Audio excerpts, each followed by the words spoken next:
Hello and welcome to Everett Today.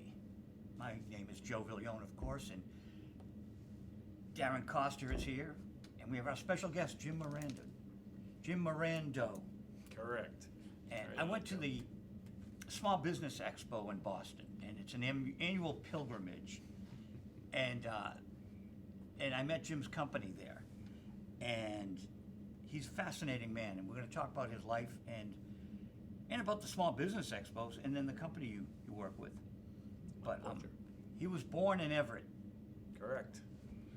Welcome Just the back. other day. Huh? Just the other day, yeah. Welcome back. What'd you think? Nice to be here. I actually enjoyed being back in here. I was very young when I was here before, but it brings back memories anytime I'm this way. We spent some time in Everett and some time in Chelsea growing up, also Revere. And I remember being that kid at Revere Beach where I wasn't tall enough to get on the bumper cars. That's how small I was, but I remember it well. My dear friend Bonnie lives in Revere, and I had a birthday May 8th, so she took me to lunch. She goes, I got to take you to Revere. I go, why? You got to see. So parallel to all those condos, they built a second strip of condos. Really? And I'm like, because I haven't been over there since COVID, right? And I'm like, what? She had to show me that this whole change on Revere Beach is happening. Yeah. Doesn't surprise me, right? Everywhere. Did you live near the beach? We did, but again, we weren't there very long, and then we kind of migrated. My mother was a single mom, and I was an only child, and we kind of struggled a little bit at that age, and then we worked our way back over towards West Roxbury, and that way my grandparents lived in Dedham, and so by 6 years old I was in Dedham, and from there lived in Dedham a lot of my life. Eventually, as I got older, moved out to Walpole, Massachusetts, and now my wife Linda, myself, and my dog, we live down in Sandwich, down in Cape Cod. What's the dog's name? Lily. Lily. I'll give you a quick story about Lily. Kind of funny. So my mother-in-law, God rest her soul, we would take care of her. She had Alzheimer's, and we had a dog prior to Lily. That was her dog, a small dog named Lily, and that's all she knew. When this dog came home, this dog had a different name, but my mother-in-law couldn't get it because she only remembered Lily, so we converted the name to Lily, so it was a second Lily. That's funny. What was the original name of Lily? The new Lily, it was a Barnaby or something. It was a funny name. It was something different, but she couldn't get it. Lily is what made sense to her. Oh, well, that's nice. Pets are so important, and especially the well-being of people. You opened a gym, a fitness. You get to know a lot about me already. Yes, correct. So I started as an entrepreneur at 27. I'm 61 years old now. Youngster. Yeah, thank you. You're looking good. Thank you. You guys are too kind. I may just stay here longer. So, as I said, my late 20s, I started opening some businesses at a commercial cleaning company. Then I moved more into the fitness world. I was a personal trainer. I used to do a lot of in-home training, and then I had an opportunity through some investment money with people that I worked with to open a fitness center, and that's what I did. That was back in 1999, I think. We ran that for about 16 years. We had a tremendous fitness center just right on the Watertown Newton line, and had an unbelievable tribe of followers that we worked with for an awful long period of time. It was a wonderful community. We helped lots of people, and over that period of time, I also kind of stumbled into business coaching. People would come to me and they said, "How do you have such a successful fitness center?" I said, "Well, I've got a lot of coaching myself." And I said, I've got strong systems, and I said, we've worked at this. We worked really hard. We're fortunate. We were the #1 health and fitness center over there for 13 years in a row once they found us, and it led me again into more business coaching. So a lot of people that wanted to open fitness centers would come, and I just did it because I always try to help as many people as I can. Then I found there was a little niche for it as time went on, and I did more and more business coaching in different sectors of industry. And to this day, that's still part of what I do as well. So it's been an interesting journey, and as we all the guys are, well, you're pretty young, Darren. It's all relative, but it's amazing how quick time goes, right? And the relationships you make, and the people you're fortunate enough to help, and the people that help you. And I've been very fortunate as my career and life has gone on. So you're teaching people about fitness, and there's a parallel with business. correct. That's common, I think. My cousin owned Bantam Cider, which has since closed. They had a tasting room in Union Square, Somerville, and they similarly, if you've done it, you've gone through that pain, that learning process. Mm-hmm. You spend that whatever it takes to become a pro in something or expert. Bang, you spin off a new business. I love it.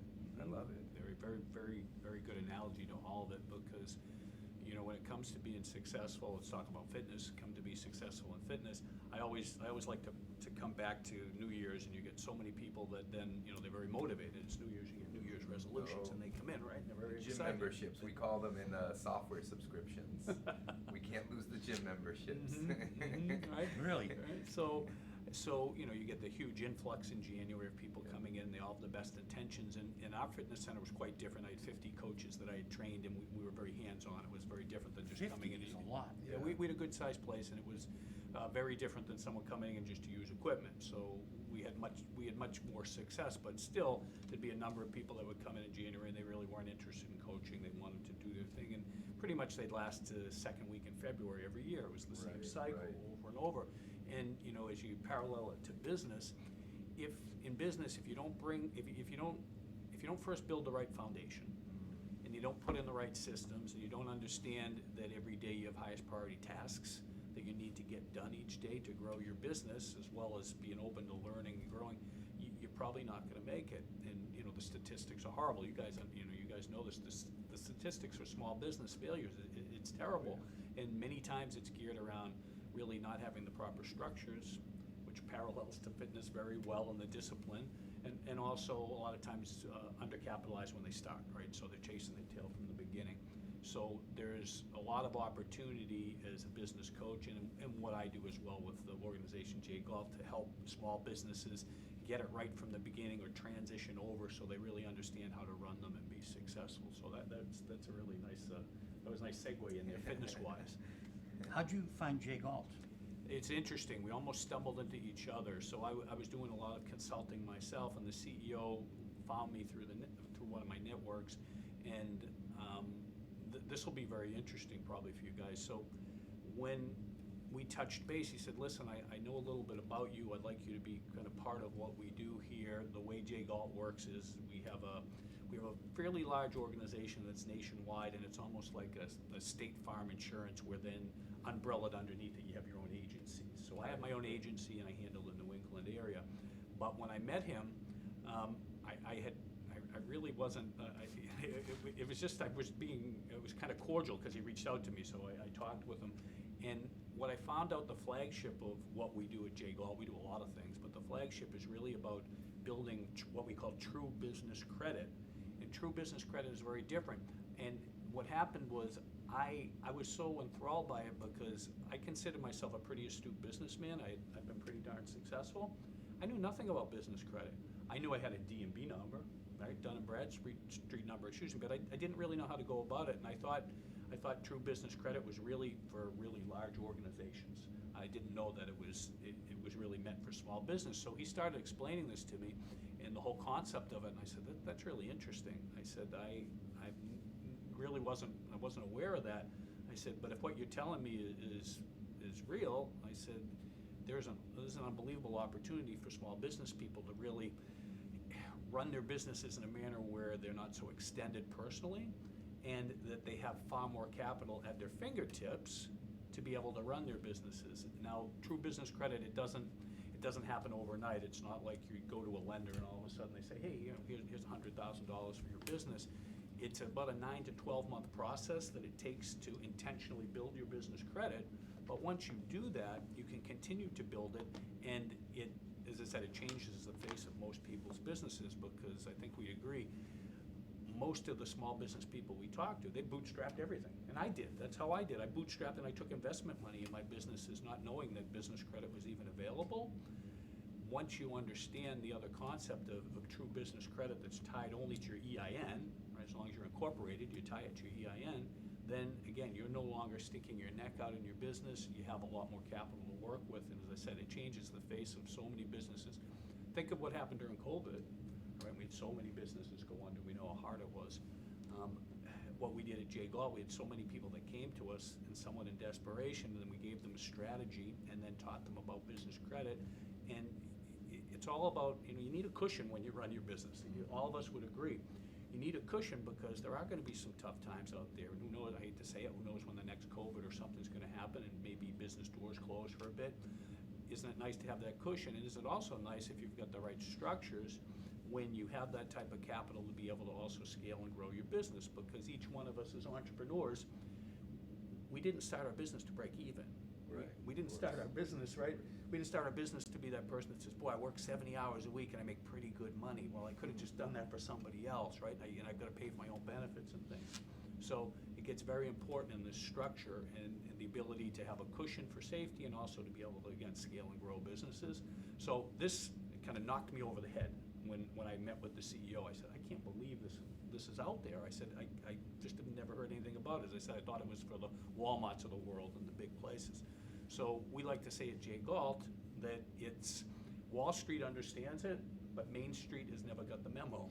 And we're about getting that memo to people, right, and getting them to that place where they understand this and they can build it and they can really change how they operate their businesses. I think this is great for Medford because, I'm sorry, Everett, for all these cities around here, Chelsea, Revere, because you have small businesses everywhere. It's all kinds of small businesses. Different, maybe a Brazilian store. Lots of entrepreneurs come here from other countries. It's very common. Naturally, they tend to cater closely to their own demographic. Like my parents came here.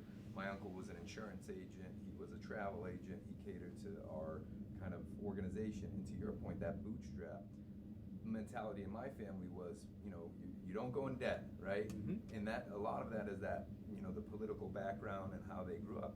And what I always tell people, I'm a financial professional in my real world, and I tell people leverage and liquidity. Those are your two best friends, and you have to establish them early.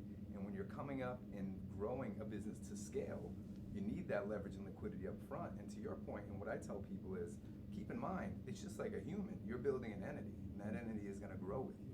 And to your point, you need 9 to 12 months to build enough leverage to get liquidity. And sometimes in order to scale, you can't bootstrap. Mm-hmm. You're a professional. You were, if I try to start a gym, I'm not in good enough shape. I don't understand, how to teach a class. But I will say that, and I was thinking about this earlier, and I want to make sure to say it, is you kind of were an innovator in the space because during like my prime working out years, 19, going out, clubbing and all that, the trend turned to like Bally's Fitness, these big places that are cheap, low cost. They have a couple of frills, whatever you call the other one, the Planet One, whatever. And now we've come full circle. I don't know if it's still popular, but with the, what do you call these gyms? The new gyms that are hands-on. CrossFit gyms. CrossFit, yeah. So you were an innovator in the space. Right? That hands-on coaching really helped retention, I'm sure, of the individuals. So very true, and everything you're speaking of prior to that business is so true. Leverage, liquidity, the things that are important. In fitness, so what you said, right? So back in the day when I was running my fitness center, I was the antithesis of Planet Fitness or Right. Workout World. They were the $19, $10 club a month. I was, hey, you paid more money, you came in and you get real results, you were coached, you were held accountable. There was real mindset training, there was things that were going to give you legs to be successful. And you mentioned CrossFit. We were the first fitness center I know of countrywide that we had a separate entity that was CrossFit, that we had our own CrossFit box inside of where we had, as well as boot camps and other real personally service-driven type stuff in there with our nutrition and our coaching as well. So it was, Mike, you're correct. We're a little bit of ahead of the game there, and that set us apart, which was wonderful. And that leads me to, it's funny how usually we start rolling down this, where we go. So a beautiful thing about business credit, which again, people don't quite understand, true business credit is only tied to your EIN. Your social security number has nothing to do with it. It's not, they don't look at, when you build business credit, they do not look at what your personal credit score is. So it puts you in a totally different avenue as you start to grow. Also, if you're someone that, and again, I wish I realized this back then, as long as you have EINs, you can lend the business credit between the EINs. So thinking in my case, I just talked about there was CrossFit. So my fitness center was called Forever Fit Health and Fitness. That's who we were. Now, inside of it, I had Forever CrossFit, I had Forever Boot Camp. So again, 2 other entities. If I knew what I knew now, I would have had EINs on all 3. I would have built business credit around all 3 of them, and I would have had a huge pool of business credit. And you know, my career took me in different places, and I ended up doing more coaching, but I could have opened more boutiques, I could have done more, because it's a substantial amount of business credit you can build once this is done And they're correctly. easy to carve out if you ever wanted to sell a piece. Mhm. And you talked about this in your business consulting, and you just brought up the example of scale and how you learn scale, right? Mhm.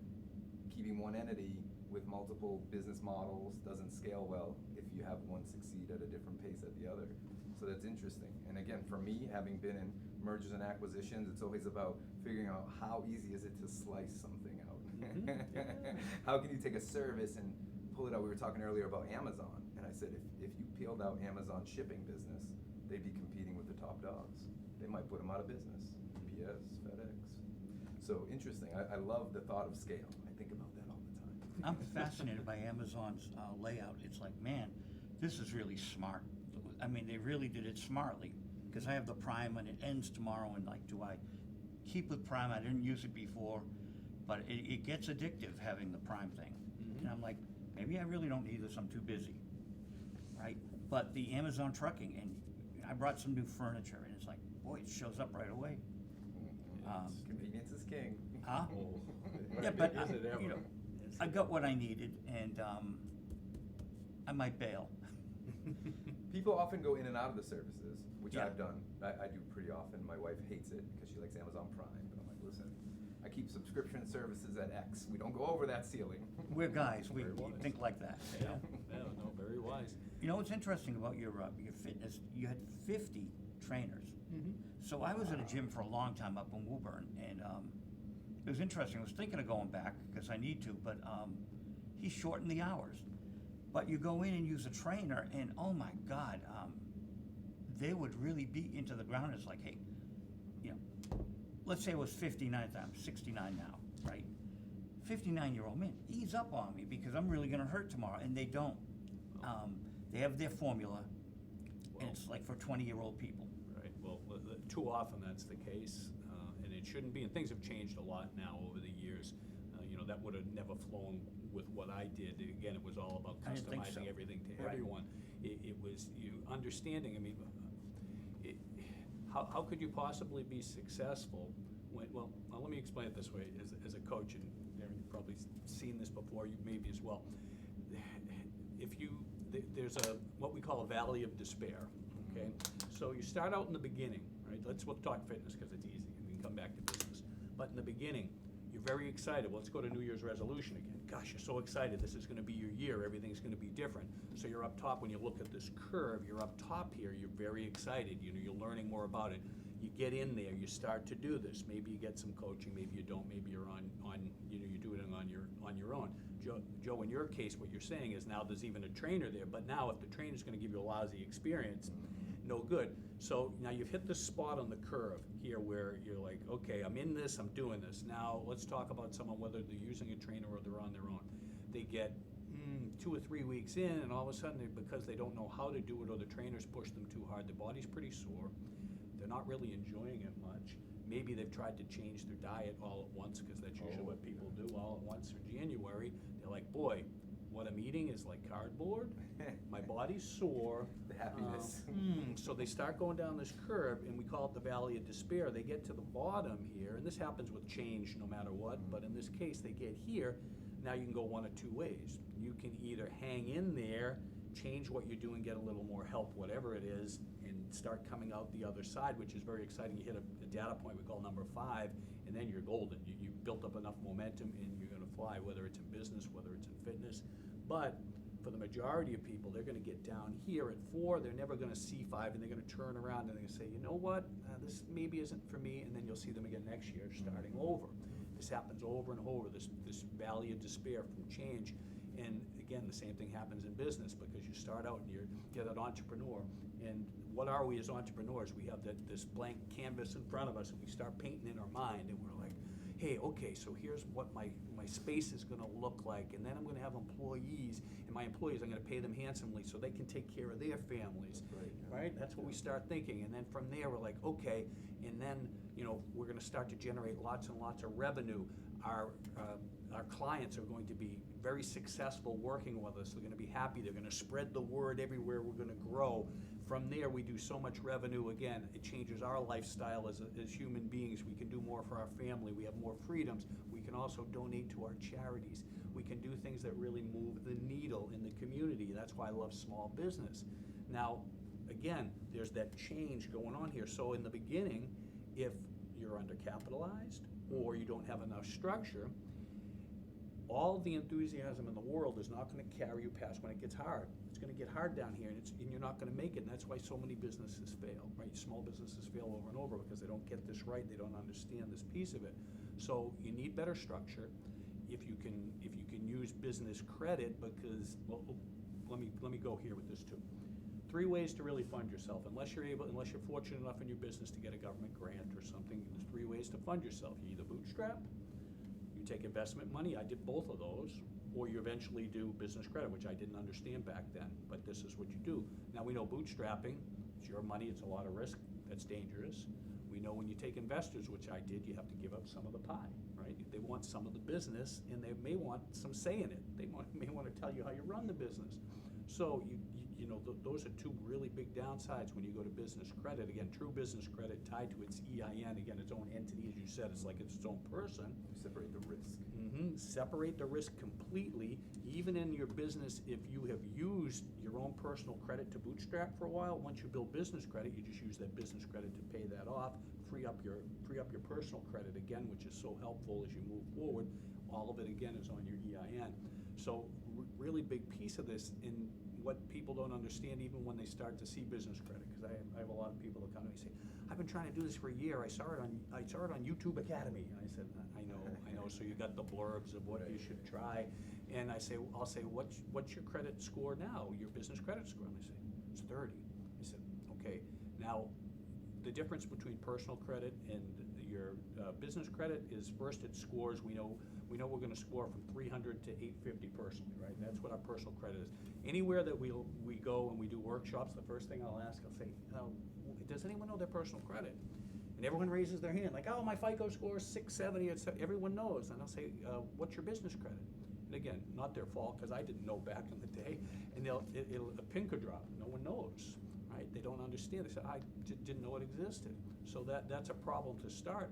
But business credit, again, separate from personal credit, it scores from 0 to 100, that's it, 0 to 100, and you want to be at 85 tier 4 credit. Once you get there, that's when you can start using your EIN for everything. Right? You can personally sign. It's as if you were over 800 personally, and everyone wants to get your credit card, everyone wants to work with you. Yeah. It's the same thing business credit wise, right? But we got to get you to that 80 plus tier 4. Again, not instant gratification. It takes 9 to 12 months to build the process to get there. But once you're there, it offers you, again, all these freedoms. Business credit will be at least 10 times the value of personal credit, sometimes 20 or 30 times. So there's a lot of money there. There's a lot of capital that you can get your fingertips on once you're there. Well, why not be able to finance all your vehicles in your business as you grow on your EIN at the lowest rates and the lowest terms? The best terms.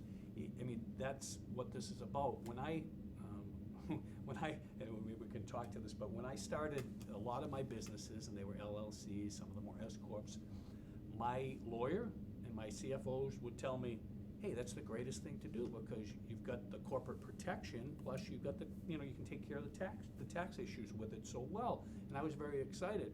But with my fitness center, which was a big outlay, right, to get it going, the first thing I did, right, I went to, on top of my own money that I bootstrapped and some investor money, I wanted a bank loan too, because I needed quite a bit of money. So I went to the bank, and they said, love your business plan, love your fitness pedigree, this is fantastic. We're more than happy to do this for you. You just have to personally guarantee it. And I said, well, I don't want to personally guarantee it. That's why I incorporated. Right? And they said, well, you don't have a track record with a business this big to be able to come in here. You're not showing any revenues yet. You're building, so you can't do that. I went to 5 different banks, got the same answer. Went back to the original bank because I had a relationship there, and I personally signed. I had a lot of fitness equipment in there, as you can imagine. I had 24,000 square feet of area, had a lot of fitness Wow. equipment around what we That's did. big. So pretty big, these days there's a lot bigger ones, but it was pretty big. And again, fitness equipment, I wanted to purchase that all on my EIN, right? I wanted to, same thing. Had to personally sign that. Jim, great, fitness background, you've been great in this industry, yeah, just personally sign and you can have it. It got so bad that Konica Minolta came through my door and I needed a large copier because we had class schedules and things. $8,000 copier, just $8,000. Had to personally sign. I said, you kidding me? I can't put this on my EIN? No. And then you get to that point where you're just like, okay, I have to personally sign on everything. Right. Because that's what you think, and that's kind of what happens when you start. But what happens is, right, you've got that, we always like to say it's a corporate shield that you've done with your LLC or however you've incorporated. All of a sudden, it's more like a corporate veil because you're punching holes in it because you're personally guaranteeing things. So now, again, you're next on the line. So somehow, some way, COVID hits or your business doesn't make it, those creditors are coming after you. They're not coming after the business itself where the protection is. So there's so much power to doing this the right way, and again, there's not enough knowledge out there. That's why we spend so much time educating people across the country on how they should structure their businesses for long-term success. So it's wonderful always to get to talk to young entrepreneurs because that explanation I was giving you guys about that canvas and the paint, right? We have all these great ideas. Well, what happens is the ideas are there and then they run out of paint because they don't have enough funding, they don't have the structure, so they only get part way through their painting and it's over. So very important, get this right, run your business in the manner that you should. Do not extend your neck here in any way, or if you have before, transition that over to business credit and really grow and scale your business because you're gonna have so much at your fingertips. This will come back to business expenditures when you work with someone, when you're building their credit. So if someone has a lot of expenditures, if it's might be a restaurant that has a lot of expenditures, if I work with contractors, well, we work with anyone in the trades, they have a lot of expenses. We work with transportation companies, they have a lot. They will build a substantial amount of business credit in 9 to 12 months. It's not uncommon to see them build $300,000 to $700,000 in business credit that they have access to. If it's someone that doesn't have a lot of expenses, a lot of times I get online consultants and they'll say, hey, I want to build business credit. I'll say, super, but you don't have a lot of expenses, but still within 9 to 12 months you'll probably be $75,000, $100,000, and it's all relative because they don't have a lot of expenditures, so that's a lot of money. Right? You do so much business. What do you do for a good time? Business, obviously. Well, because we talked this, my background, so I'm a health guy, so I'm like that person that's up early in the morning getting my workouts in, and my wife is very healthy as well, and we're Do you fortunate. go on trips? We travel when we can. We like to, and actually this winter, I should make it say, we work through the winter because I can work remotely, but we were down in Fripp Island, South Carolina this year, which was a wonderful experience for the winter. Just a spectacular beach, southernmost island in South Carolina, halfway between Charleston and I've lost the other city, Savannah, right in the middle. What was it's the out- weather it's all like place. there? Fantastic. So Wow. we were there from January through March, and the coldest day we had was 63 degrees. Oh, my God. Not bad. Yeah. Good So- for you. Yeah, so we could, and my dog Lily, you know about Lily, we kept Lily loved the beach. Yeah, of course. It was a lot of fun. So yeah, when we can travel, we love to, but we also enjoy what we do. And my wife's a real estate agent for Sotheby's International Realty. She's done that forever too. So Wow. we always got our hands in something. We love to meet people and learn and help people. That's what we do. And you helped a lot of people. The #1 health and fitness facility in Greater Newton, Watertown, from 06 to 15. You dominated an industry. You were ahead of the time. Took that, built a new business model as Galt Finance, and began consulting small businesses out of your office in Forestdale. Is that right? So Forestdale? actually, that's where I live in Forestdale, or even Okay. Sandwich, Forestdale. It's a little borough of Sandwich. So, but you're correct. Oh, Sandwich. Okay, I see. And it's interesting, and I'm gonna just throw something out there. Based on your experience, you'd make a great leader of a product organization. You had that in your next career cycle. It seems like you got some cycles, 10-year cycles. I try to live that way also. Head of a product organization, thousands of people. You could do it. I appreciate the endorsement. Yeah, you could do that. Thank you, Darren. Well, let's get to the Small Business Expo. So how many of them do you think you attend in a year? Oh, we will do, as an organization, we'll do at least 15 to 20, depends. You know, we're pretty busy, so we'll keep those going. I do one. Which So is why you're here. meet, right? Huh? That's how we ended up making contact with each other. It's all I could budget the time for. I try not to travel Mhm. because I just don't. I used to do the New York trips all the time and sometimes Philadelphia, and it's a different world for me at 69. Mhm. And you can do things out of the house. Yeah, I got my clients and I use the computer and So just like in any business, what strategy is most effective for you? And we tend to, from the standpoint of marketing, we tend to feel like we want more lines in the water all the time. So yeah, we do lots of stuff online. We also do lots of stuff in person because no matter what, business is relationship. Well- And getting to meet people is always number one. what we discussed on the phone, like back in the 80s, Jimmy Miller and he produced the Rolling Stones. We'd be at the record labels. So we'd be meeting all these A&R people who are now like in real estate and other things. They're all friends of mine on Facebook, right? But we would be going and pitching. So I'd be in Wendy Goldstein's office and she said, boy, we put out this Dirty Dancing record and our warehouse is empty. We weren't ready for it. They had no idea it was gonna be a hit. Right. The other labels pressing it. We had this, we were always going to New York. And he produced the Rolling Stones, so our office was across the street from the Rolling Stones. We were in Burt Padell's office with Alice Cooper and, Paul Butterfield, and that time doesn't exist anymore. Burt Padell passed away, so his whole enterprise of renting space to manage out of his office. He was the the accountant to the stars, big accounting firm. But that era is gone. This is a new era, and for me, it's the internet. And you use it too. Quite effectively. But there was something cool about leaving Boston, and just even for 2 nights, and being in another locale. Right, always, and it keeps things fresh, and you get to meet a lot of different people and a lot of different personalities. It's interesting, you just brought this up when Joe and I were speaking on the phone. We spent more time talking about rock and roll music and stuff because it was my era too. As we started to talk about it, I thought how cool it was that he has had all these experiences the way he has. Now the casino, was this the first time you saw the casino? Mm-hmm. Oh, what do you think? Well, I wasn't in there, but I'm sure it's pretty impressive. Very. Lots of expansions planned for Wynn, so we're gonna have the Las Vegas Strip headed into Charlestown. No kidding. That's the vision. It's the entertainment district. Wow. So they own the lot across the street, which is today part of discussions, let's say, in council, and then they've just recently purchased 2/3 of the power plant. So it's funny because you look one way if you're leaving towards Charleston or Boston.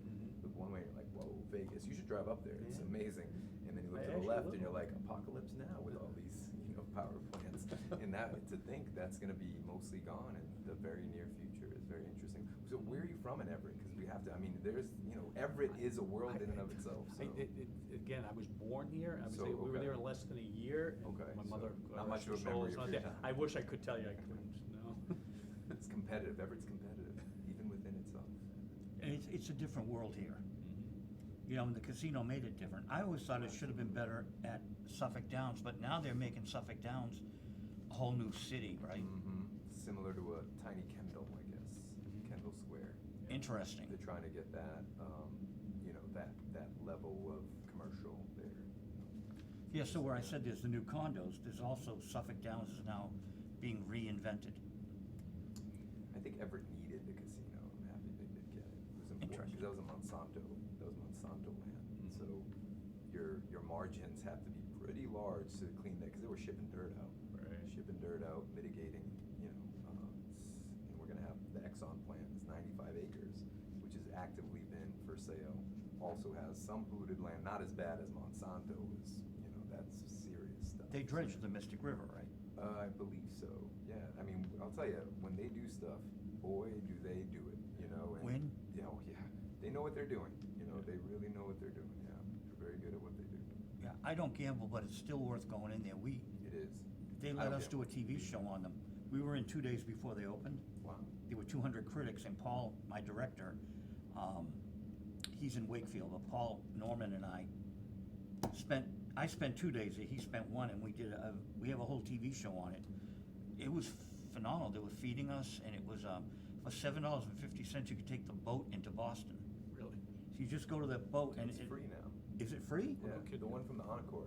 So always Wow, a good it- shout out. And someone will say that transportation is important to me, but yeah. So part of Win being here and part of the mitigation for transportation issues, it only runs on the weekends, I believe, but it is free and it runs periodically from Encore Boston the back. Like I said, if you drive back there, you will experience an out of world, and then they have shuttles that run between Market Basket and Encore and a couple Oh, the other buses are locations. everywhere. So you see what I call the black buses. They say Win on the side. I have kindly asked that they change it to say City of Everett on the side, because what they're doing is filling the gap that the MBTA can't address in an easy fashion. So that private public gets it moving quickly. That money, that leverage, I'll tell you, who has more than a casino, I'd give them a loan if they take one from me. Yes, no doubt. If you have the time, I think it's free parking, right? It is free valet, not only Free parking. valet. Trust So me, you I tell go every over there and just take out, Take up, you guys have piqued my interest, I'll certainly go look. Yeah, so there's a waterfront there, and it's hidden. You'd have to go back there, and the great part is it faces the harbor, so you don't really see across the street Apocalypse Now. You see across the way to Boston. You can't, it's not the best view, but it is, beautiful. And City of Everett has invested a lot in the waterfront also. So it's not just, we have the River Green area, which we're getting a boathouse, and there's docks. So it's really following that Charles River path, I hope, because I saw the improvements there. So yeah, it's a pretty drive. Yeah, they do things right. I gotta give it to them. They took us up to the top floor to see the hotel rooms. Mhm. 2-story hotel room with billiard and $3,000 a night. Wow. And the site, the profile of Boston is unbelievable. So it really is a stunning work. Yeah, it certainly sounds it. Yeah. So that's the change in Everett. I mean, that is the big change, right? It's in its infancy, if you think about it. It's hard to tell how large. So there's 160 acres undeveloped. And they bought Mike Donuts. Yeah, thank you. No, not Mike's Roast Beef. Mike's Roast Okay, Beef, You know Mike's what a Donuts three-way is. is? Do you know what when it comes to food, it's very popular in the Everett and North Shore area to get a three-way. Do you know what a I three-way don't. is? Some North Shore trivia. No, It's you a got me. roast beef sandwich, which is very popular in the North Shore area, with cheese, barbecue sauce, and mayo. So it's a very That's standard a way. three-way. That's a three-way. It's not fitness friendly. I had a feeling it wouldn't be just as I was listening, no. Yeah, it's not, but it is. They're still open for another year. Yeah, thank goodness. I really hope that they offer them some space in the complex that they're building. So they're building 1,000-person auditorium space for comedy and concerts and some other things also. Also the overhead. We talked about Revere a little bit. You see the overheads down to the beach. So it's interesting walking paths happening within Everett and Revere. Not so much. Yeah. Great. We're losing Joe. That's okay. Listen, back on topic, back onto the.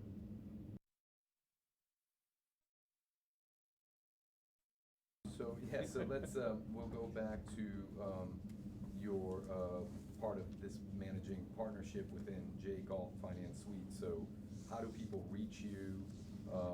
You've given out a lot of things to think about for business owners, but how do people go about engaging with you or your company?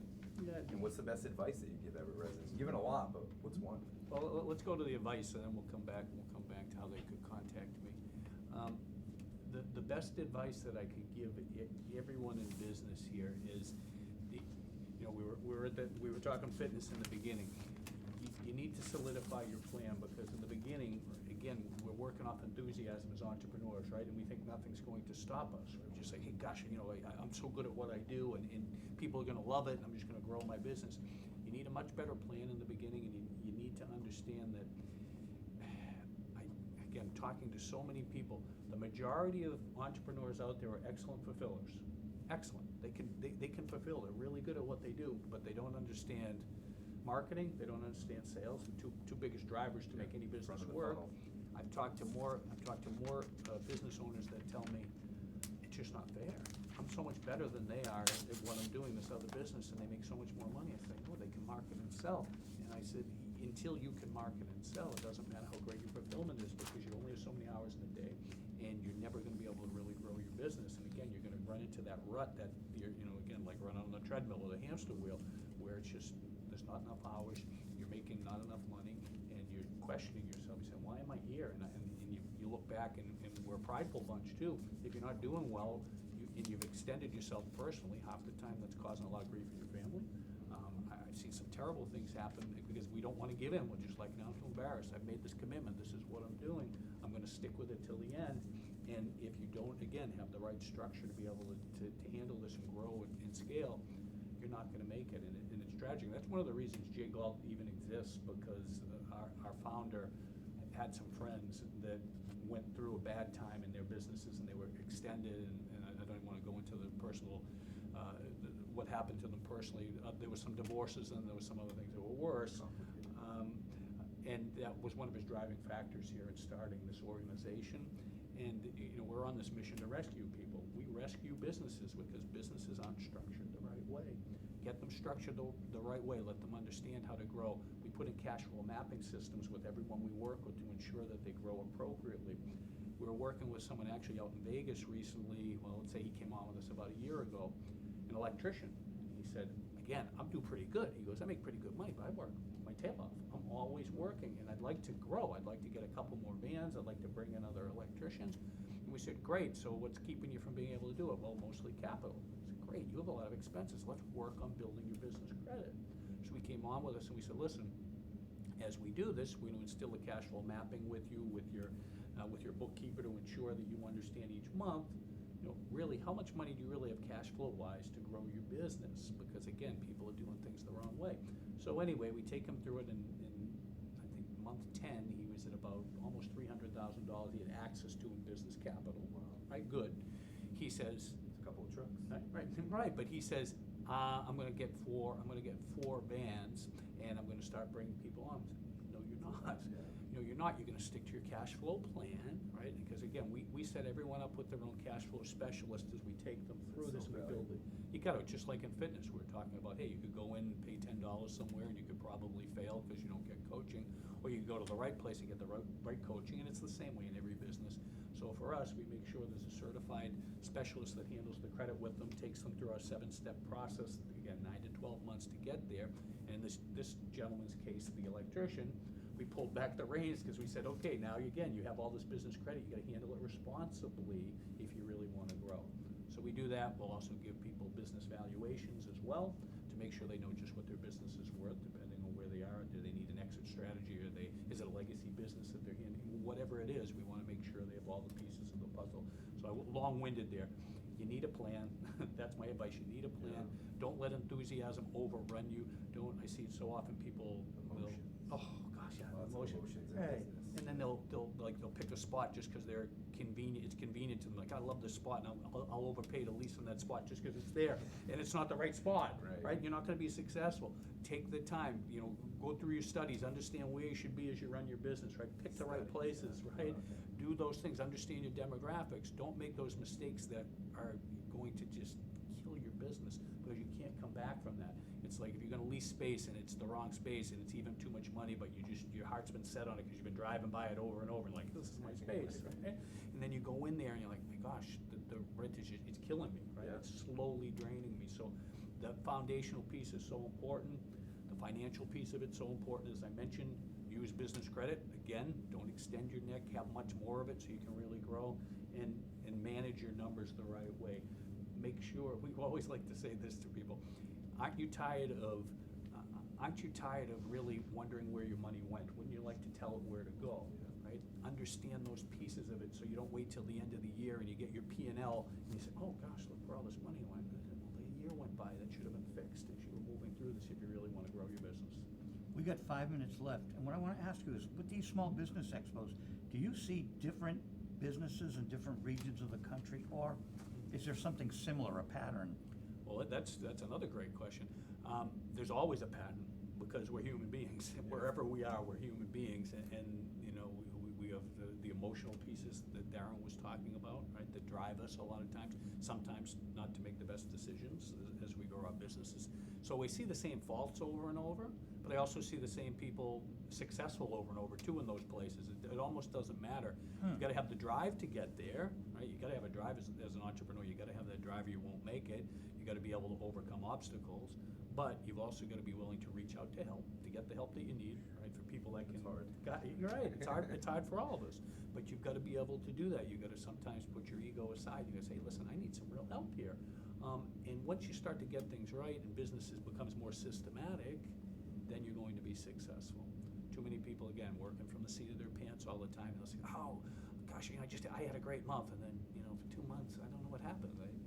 Well, because there was no systems in place, right? Everything came at once, or maybe they were working off referral, and all of a sudden they got a handful of referrals, and they thought that was gonna happen every month. Well, you can't predict referrals, right? That, you look at that as your gravy. How are you running your business, I'm on sure you top talk of that? about recurring revenue pricing models is really fun and cash flow. And it's funny that we talked about leverage, and the death of leverage is over leverage, which, this economy suffered from in '07. Interesting. Thank you for sharing all this. Very My pleasure, thank We you guys. cannot do calls for action, but what we can do is, you can give out your website if you have it. So easier probably, is it okay for me to give my email and a number? Because I just like to talk to people Yeah. better than, is Yeah, that okay? at the red. Okay. So my email is jmorando, Morando, at jgalt, jgalt.io. And my personal cell, and I give this to everyone, because I always like to share conversations and see if I can help, is 781-367-5802. And it'd be my pleasure to converse with you and see if I could provide you some guidance. And we thank you for your time. You came all the way up from Sandwich, and great story. Well, it was my pleasure. It was great to meet you both, and you have such great insight on so much here. It was, again, truly my pleasure. I enjoyed it. We had to bring you back to Everett. You were born.